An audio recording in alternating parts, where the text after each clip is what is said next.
And welcome. Yes, welcome to WSTV, Western Spring Television, here in Osogbo, precisely in the suburb called Agobelewo. The focus did the point, which is the highest above sea level in Osogbo, capital of Osun State. The program is a weekly affair. Every Monday at 1 o'clock, we come your way with pertinent questions. And we will look today at nation building.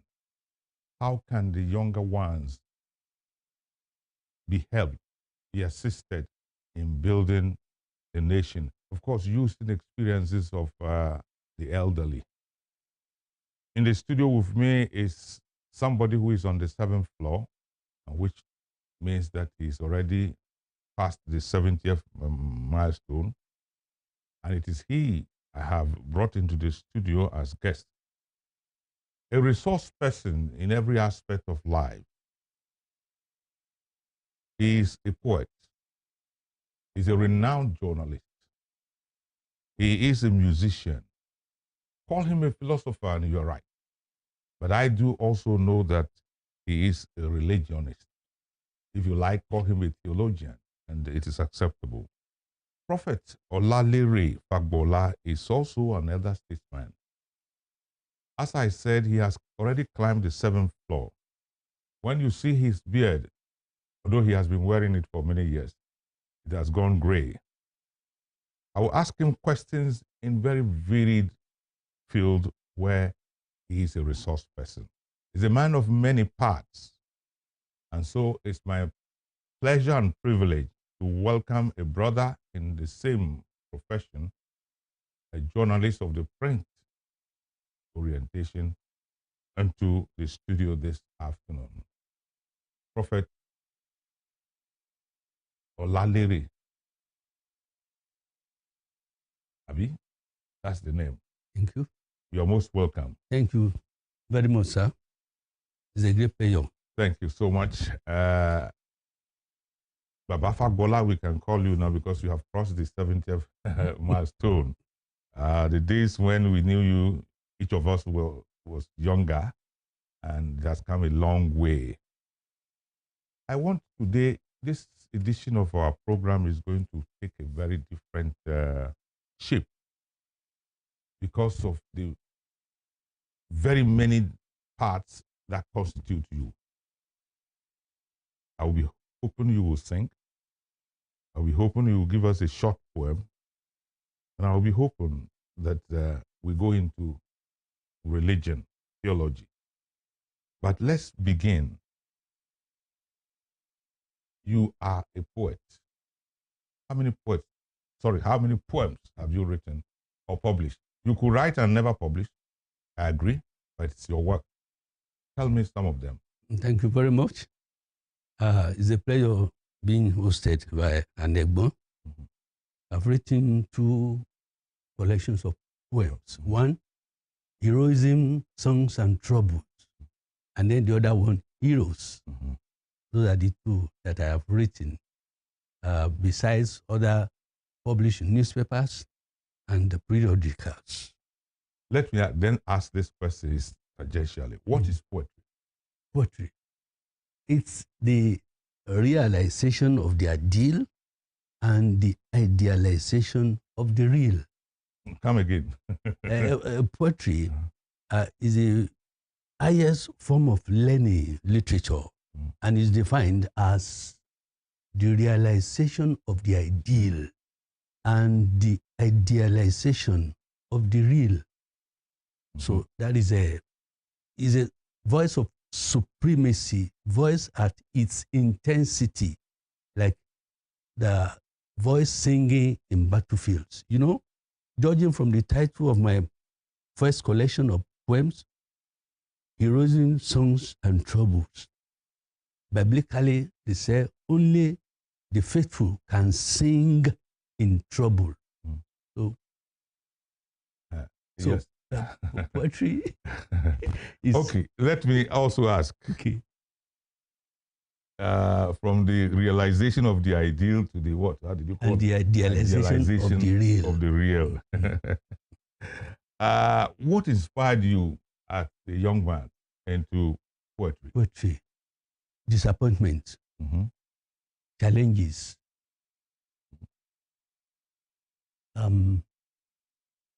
These are the two principal motivating factors. And of course, largely the Lord, the hand of God. These are the three things, three elements, beings that inspire me. Can you just touch each of them very briefly? Briefly. Disappointment. I declare that in disappointment is an appointment unknown. Okay. In his appointment is the appointment known. I normally believe that challenges turn me on. It's like I have in my body element some malleable stuff which makes the difficulties or challenges of the world to forge in me strength. Just like the Russian proverb says, it says, the iron shatters glass, but forges iron. So you should have that malleable stuff so that the difficulty of the world will form in you strength. So that's one reason why challenges turn me on. And the Lord, the hand of God, most especially, inspired me, just like the biblical David. And the hand of God being the applied force by which God helps you to prophesy, helps you in protecting you, helps you in giving you provision. So that is the hand of God. Even in everything, aside from poetry, even every other subject, I see the hand of God. I see the hand of God. Okay. You sent me something a short while ago. Is it poetry? Is it, what is it? I sent you the shortest one. The shortest one. Yeah. Introduction, then my music. Okay. I want to know when I will fit it in. Okay. That's it has nothing to do with poetry. Country. A better country. It's a music. It's music, okay. Though poetic. Okay. Though poetic. Because all of one thing important is that all of my poems, spanning maybe 80, will be converted into songs. My producer, the first #1 producer in this country, you know, Odion Roje, who produced Sane Okosun, Fela Ramson Kuti. When he saw my collection of poems, he said, Fagbola, you can turn this thing into songs. And he already had turned most of them into songs. You know, poetry in music, music in poetry. So I will soon come to that song. Okay. But I will first find out how can you use poetry to inspire the youth, contemporary youth? Good. Inspiration, that is the breath of God. Inspiration. The youth, I look at the youth as the bull. The bull. We say horsepower, the bull power uncastrated with energy bubbling inside of him. Unfortunately, the youth has been afflicted. And if somebody is afflicted, you need to temper him or her with what I call the right interpretation. The right interpretation. So to inspire the youth, breathe in them life. What I do is I choose my mode of communication. I choose my mode of communication different from the usual things we have. What do we have? We have direct interpretation of equivocation. I acronym it as DIE. The youth is dead. Like Politician can say, wasted generation. The form of motivation that we give our youth today, I give it the acronym of DIE. Direct interpretation of equivocation.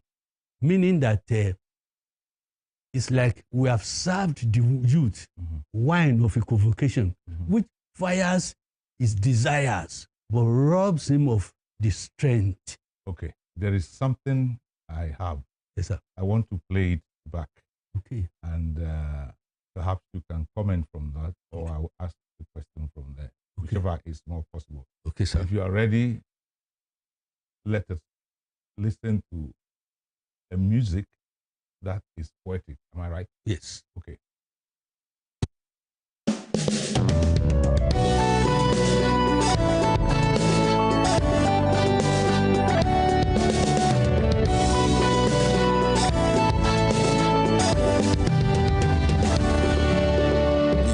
To them all, you go to them all, to those who love you and to those who hate you. Let no evil grow from your mind, do to all as you will be done by.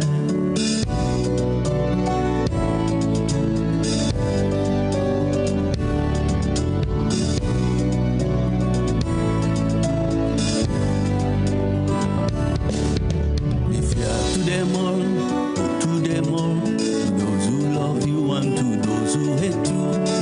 Let no evil grow from your mind, do to all as you will be done by. Nothing can cut my peace. I have peace within me. Nothing disturbs my mind. I have peace of mind.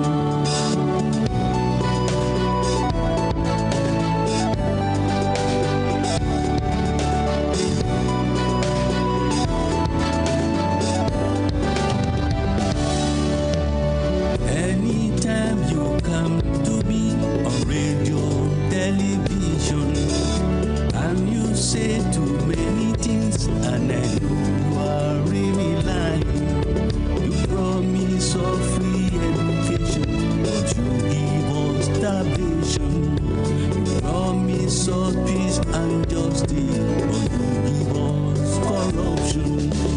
Nothing can cut my peace. I have peace in me. Nothing disturbs my mind. I have peace of mind.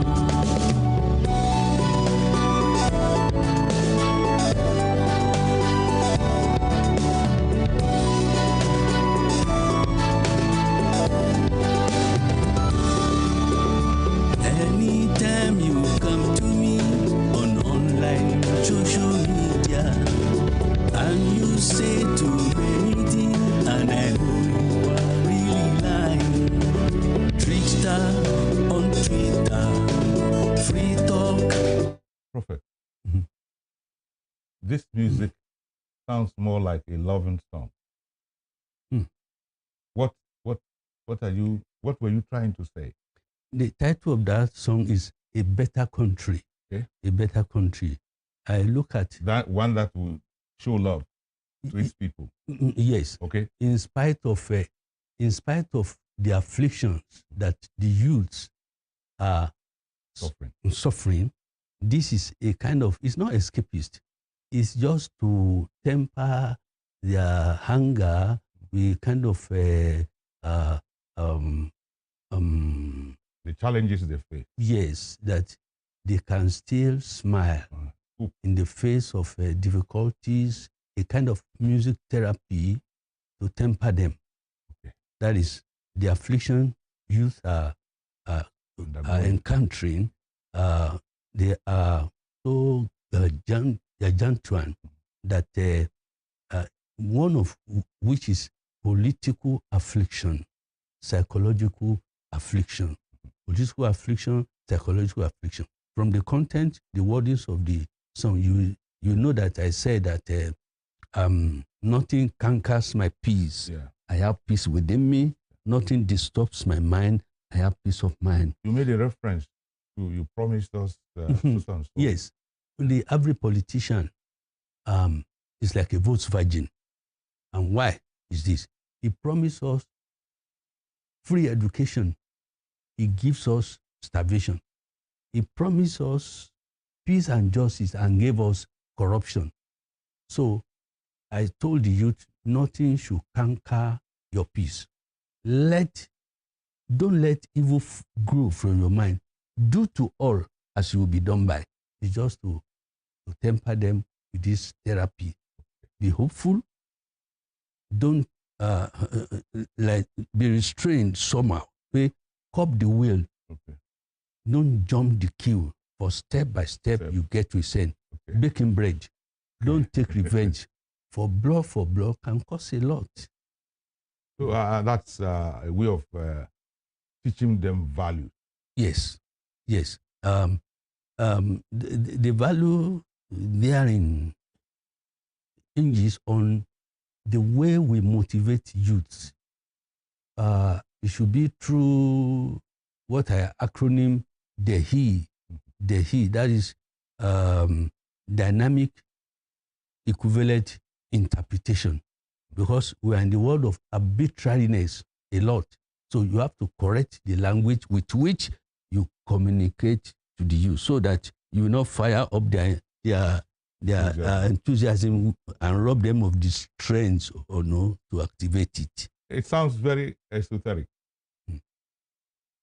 Your writings, okay, we'll come to that. But you were for many years, because I promised that I'm going to look at you from diverse perspectives. Okay.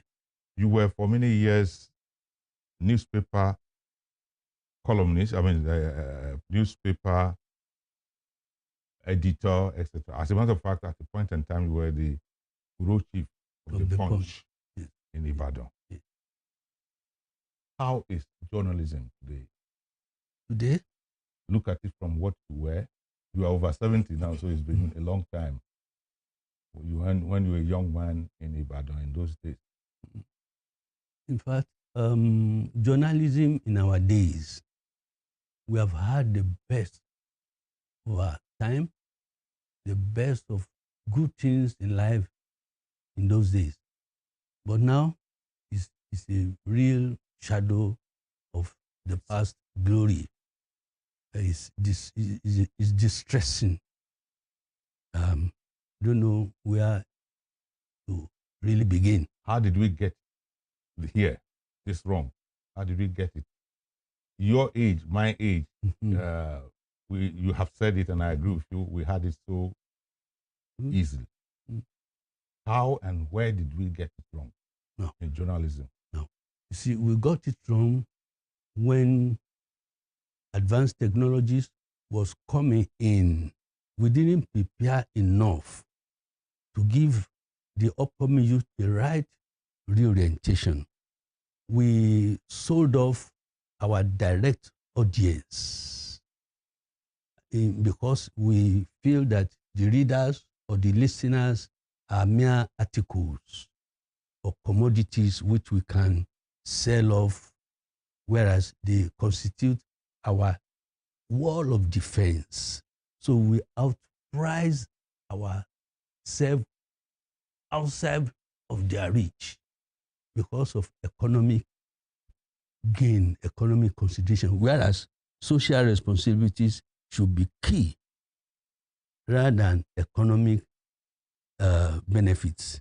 And where then I talk of delayed gratification, which is the best thing.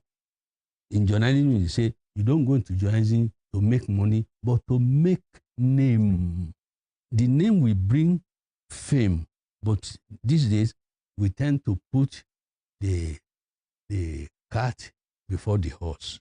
So that is simply put how we traded our honor away. Because let's face it, the nobler the profession, the more hazardous the profession, the nobler the profession, the more hazardous. There's no profession as honorable as the profession of journalism. He said it is a profession beyond compare. A profession beyond compare because of its nobility. And you can't eat your cake and still have it back. So we traded that in a way, ethically. We are ethicists, but we forgo that ethics and mortgage it for economic consideration. There are many factors to the pastoral interest, the technological interest, and all of these things. So, well, summing up. Tell me in a nutshell, remind yourself of it. Okay. This program is to inspire our youth. That's why the topic is our youth and value teaching. In your heydays as a journalist, tell me one story in 60 seconds that you did and you can never forget. The day I broke Uncle Bola Gaye's Sit Down Look. Okay. For many years, he warned journalists not to come to him, that he was not going to see anything. What did I do? I approached my editor. I said, let me go to Ibadan. I want to break his Sit Down Look. That was after 2.5 years. They wish me good luck. But one thing I normally do is this, because journalism is spirituality. Okay. So I went into prayer, fasting. And I went to his office. When I got to his office, I gave him my first book, Erosion, Songs and Trouble, with a cover letter. I said, this for him. Ode to Silence. That was the title of the letter, to silence. But I'm not here to interview you, but some sages had used silence successfully. I cited Mahatma Gandhi, Luther, and the rest. I said, so I want you to tell me how you have chosen Sit Down Look, silence as a weapon. Yeah. So I gave him the letter. So when he read it, he said the secretary should call me in. When I came, he said, he read my book. He said, okay. No other thing other than what you have written. I said, yes. He gave me a appointment. So when I got his home, we started. It wasn't the same day? Not the same day. He said, I should come the next week. I said, good. When I got to his house, I started on that note. Bodija, or the one in... Bodija, just behind our office. Okay. Yes. So I got to his office. That was my first time. When I got to his house, I fired the first shot. No, this journalist is successful when you get your interviewee talking. Yes. So I got him talking. He went to Satyagraha, India. How India used Satyagraha to confuse the enemy. He talked of Jena Fabianos, the 0 hour and the rest. He didn't know until he veered into June 12th. 2 pages. 2 pages. It was published Sunday Punch. So that was it. He veered into different subjects. The things he didn't want to say, he said more than... That's the inspiration I want you to give the younger one. Yes, don't take no for an answer. Don't take no for an answer. And that was on record. I broke. He told me, don't call me chief again. Call me uncle. I followed it up. He told me, he said, which university did you graduate? When I was going to, he said, nobody has ever drawn me out the way you did. So it's a credential to me anyway. We thank God. We will break up the show for a minute and come back because we have already exceeded our time. Yes, but I'm enjoying it, and I hope and think that you are enjoying it too. This is the point in time we want to break up the show and so as to make it. This is part 1. Part 2 will come in. I'm speaking with a veteran journalist and author, a poet, a musician, and a theologian, Lere Fagbola. We will be back.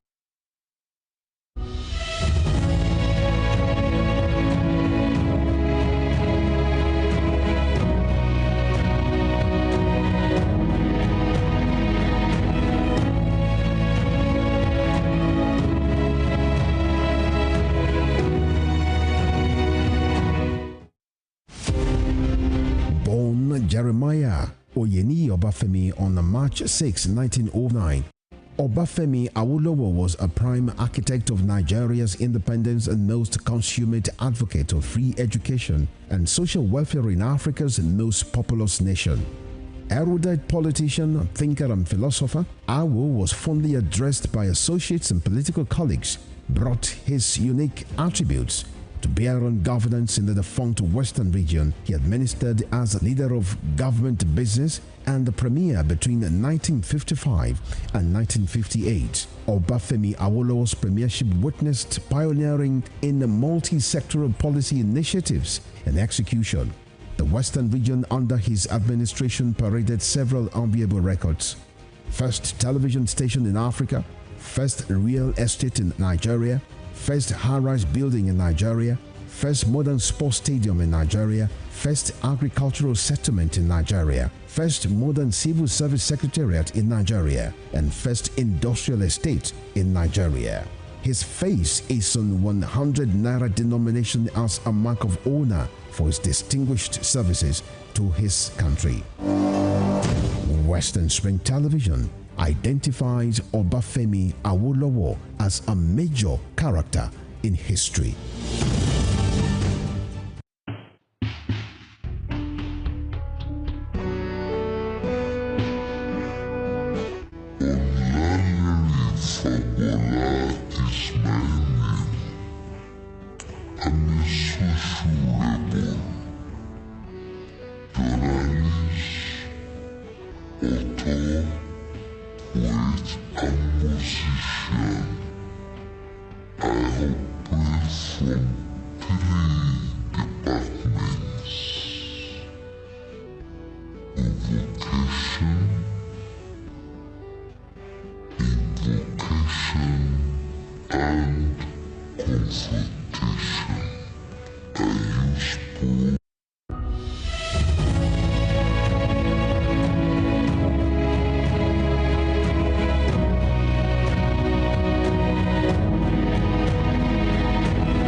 Sorry for the audio that didn't come up effectively in that clip we wanted to show about journalism. We are still discussing it. This last one question, we are in part 2, but I want to ask this question. How can you use journalism to attract the young people? What attractions are there in this field of human effort that always has challenges? Okay. By my definition, a journalist is a witness to and prophet of all economic, political, psychological, and cultural norms of the society. And then the journalist, because it's in the middle of between the governed and the government, the people are his raw material. And that profession makes him to know many people. By that is by itself beneficial. He knows everybody. The people are his raw material. Then he cooks them and serves the table. So, number one. Just as you cook. Like it. Yes. So, number one, since the profession is beyond compare, he himself is a man beyond compare. The leader, all other professionals, he governs them. He leads them. He leads them. He lays out the best in them and bring them to the table of fertilization of ideas. So he's a superman. Okay. He's a superman. Well, we will move into another field of yours, which is music. Yeah. Shakespeare says music is the food of love. In what sense is this for our young youth? Music is the food of love. Say, if you see a man in whom there's no music, there is full of teasing and felony. So music by its nature, let me say that even looking at the Bible, I say, what's the origin of music? God told Moses, he said, all these commandments, if you die, people will forget to. So convert this commandment into songs. That was the birth of song. The song is a remembrancer, so that you remember the wordings. And that is why tender age puppies are taught nursery rhyme. Tinkle, tinkle, little star, how I want. God has wired the brain in such a way that if I preach now, if I preach for 1 hour, now, but I now do the Losing or I sing my sermon. Now, in the next four years, if you ask me, can you send a sermon preach? Somebody will remember 25. He will forget 75. But if he had converted that wordings into music, he will remember 75. He will lose 25 memory. So music breeds memory so that youth will never forget. But you need to have the right song, the right content. So that will help you. It hates concentration studies. Whatever you have here, convert it into song so that it keeps remembering you. You will not forget. And that's why even at old age, music is a therapy of concentration studies so that one will not be struck with this amnesia. With music, you don't forget anything. It's a capsule. You treasure you say where your treasure is, there your heart will be. So the youth can imbibe that, what we had as nursery, you come to build it up and helps to solve your problems in whatever area of human endeavor. Good. Today, the lyrics that we hear are often non-descriptive. Do you agree with me? Yes, sir. Where does inspiration come from? In song singing, in music playing? Today's songs? Yes. Generally? They are the moment. They are the people of the moment, the younger ones. Okay. All of you elderly ones, you fade away if you have not started fading away. Okay. Now, you have agreed with me that lyrics are very important in music. Today, our children sing or perform songs whose lyrics are very indescriptible. Good. That was why I talk of direct interpretation of equivocation. Some compose their song through drugs, drugs, equivocations, you see, and and salacious material they got from influence of hard drugs and untoward elements. Even spirituality, they will go and kowtow to lesser gods to get inspiration, to get motivated. So these are the reasons why the content, the lyrics themselves are not therapeutic. They are not healing at all. They aggravate that affliction under which the youth are suffering. You see?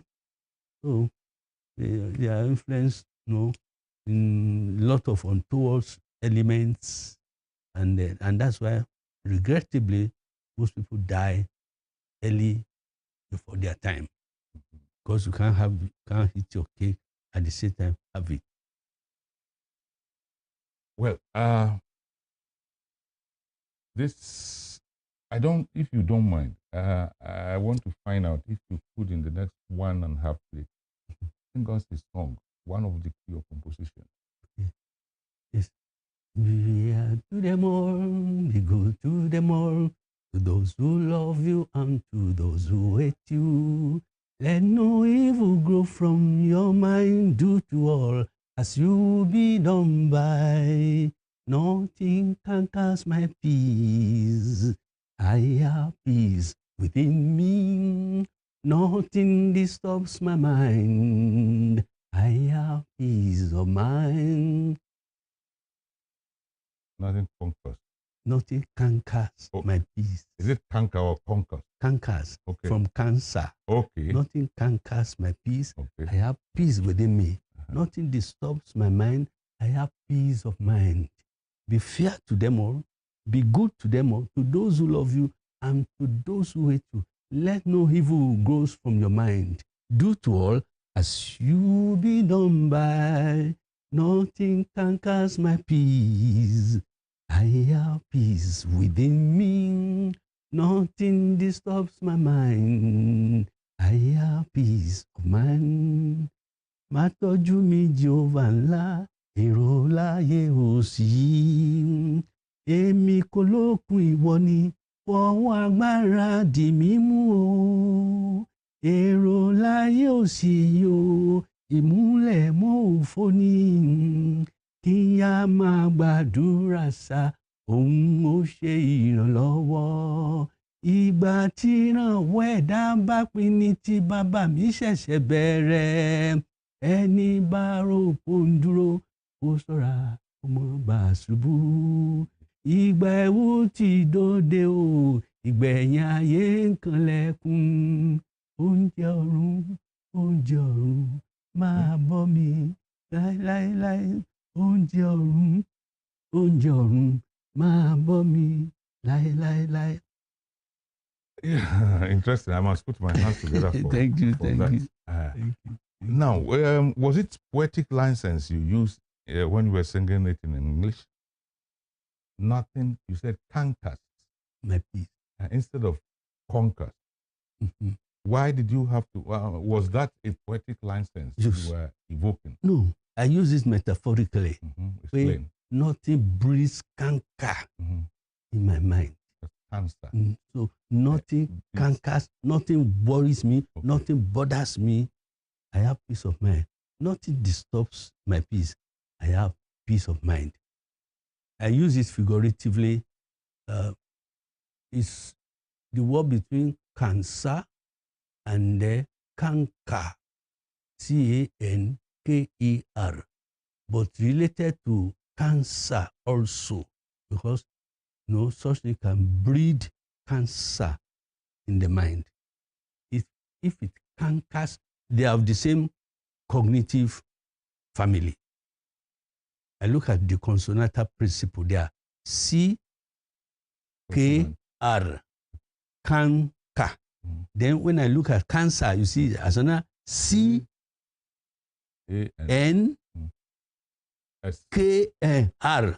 Okay. Then C in English, we don't have C in Yoruba. So that K takes care of it. When I look at it philologically, that's why it fits in. Okay, nothing cancers my peace. You are a religionist. Mhm. Will I be qualified to call you a theologian? Mhm. Anyway, I'm asking. theologian, fine. But I would say is spiritualist. You're a spiritualist. That's what you prefer. I prefer that. But you read theology before you get into spirituality. Yes, I read evangelism. I also lecture International Institute of Evangelism, created by Dr. Siola Kendi, the former General Secretary of the late. The late, yes. So I lectured there. He invited me, and I also schooled at his place, evangelism. I read prophetology, and so I can say I'm a spiritualist. I want to separate religion from spirituality, because somebody can be religious without being spiritual. Yes. Because these days, religion is getting a bad odor, because religion is the queen of sciences, queen of sciences. But if you get to any platform, they say, we don't want religion, we don't want religion, because people have bastardized it. So,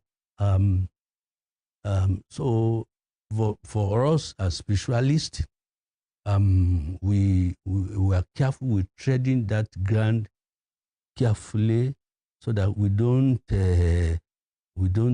offend our fellow men unduly, because the highest form of religion is do unto others as you yourself will be done by. Anything short of it is irreligious and not spiritual. You prefer to be called a spiritualist? A spiritualist, yes. Does a man's heart for God determine the height he could attain in life?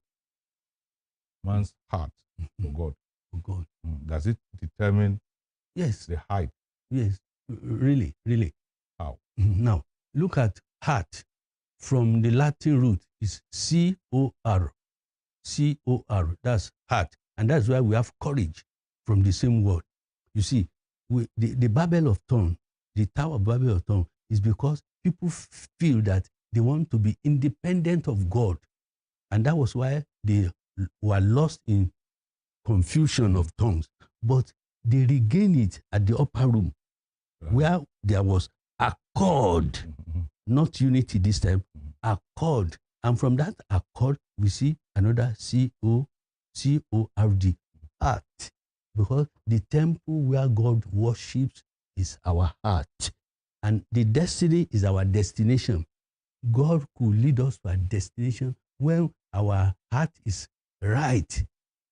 And he says, man look at the face, but God looks at the heart. To get to our destiny, our destination, it could not be outside of God. That was why he said in John 15, he said, Emini ajara, eyini eka.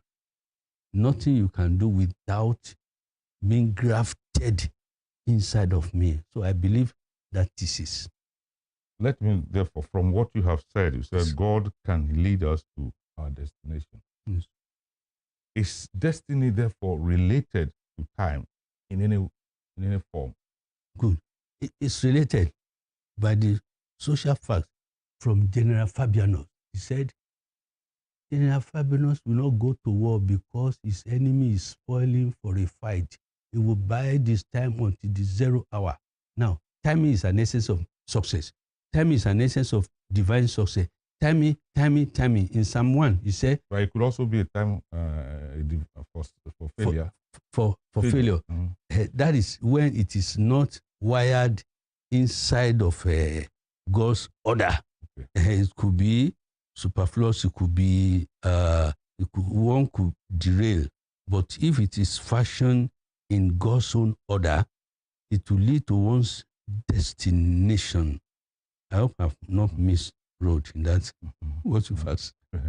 Well, we are in the seeking God. Does it necessarily translate to seeking one's destiny? Seeking God. It should not. Does it necessarily translate into seeking destiny? Destiny. I think. Can we yes. aspire to reach our destiny without God? No, without God. Then you see purpose. We live the purpose when we know exactly why we are here on earth, and then we pursue it, then we have fulfillment. And once we have fulfillment, that is our destiny, to have fulfillment in God, and then we can succeed. But if we have a destination which is outside its own order, person will live. There's a word, he said, even if a man be perfect among the sons of men, if the wisdom that cometh from the north be not with him, it shall be held of no account. So people can use 120 years and still be held of no account, because they didn't do it in line with God's order. Even he has longevity. That was why he said, wisdom of Solomon.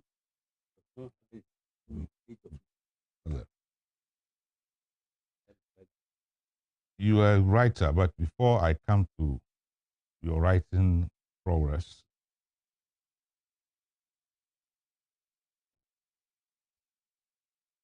okay. Can you, before there, I want them to play that song that you wanted us to play. I mean, I wanted you to hear. And please, if you are ready, MCR, put me. I'm inviting you to slot it in.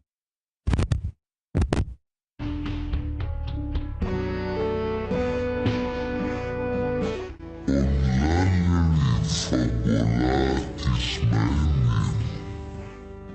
I'm a social rebel,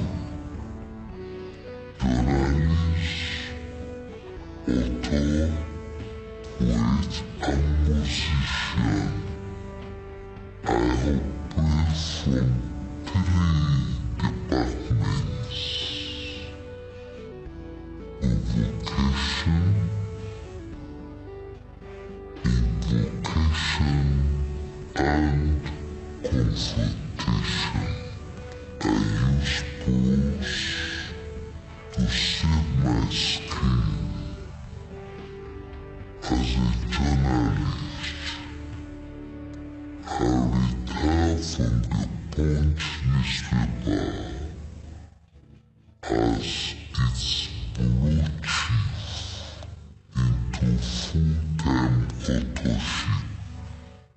Briefly, what is prophecy?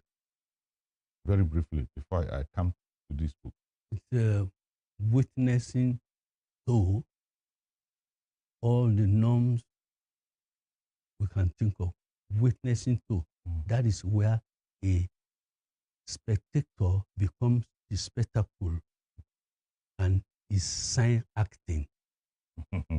Yeah, these are, I mean, when one reads you and you write very well, people tend to think, this man writes esoterically. But then you're a prophet. So when you call you a prophet in your religion or in your place, church, what is the relationship between what you have said in the word, in a sentence or two? Then I come to these books. Okay, the relationship, if you see some of these things, I'm gifted I'm gifted in yearly revelation. Okay. Gifted in yearly revelation, and people that have met important high place personality, including president, governors, have benefited from that insight for many years, including foremost kings. I was just endowed. Now you have gone out to write so many books. Can you take them? This was your first ever book. Yes. Show it to the camera. This is it? Where? Yes. Is a poem. Poem. Okay. Poem. What a. This. You said show it very well. Show it to the camera. This is your camera. Okay. Poem. Heroism. Heroism, songs and trouble. What about this is a biography of former governor. He's now late. Okay. Alhaji Lam Adesina. Okay. I wrote it, and it was launched in year 2000. Right. Was launched by President Bola Ahmed, who was then governor of Lagos State. Which book is this? This was also for governor of Oyo State. Okay, this Kolapo. Chief Kolapo Shola. So these are biographies. Biographies. Then this one is a Journalist and the Hand of God. Is a textbook on hazards of the profession. Hazards of the profession. This is the second edition. Which one is this? And this Trauma of the Dreadlock. I based it on one of my sons, who's a dreadlock person, but who took to what I call untoward life. I won't remind you of bitter truth. So what about this one? It was heroes.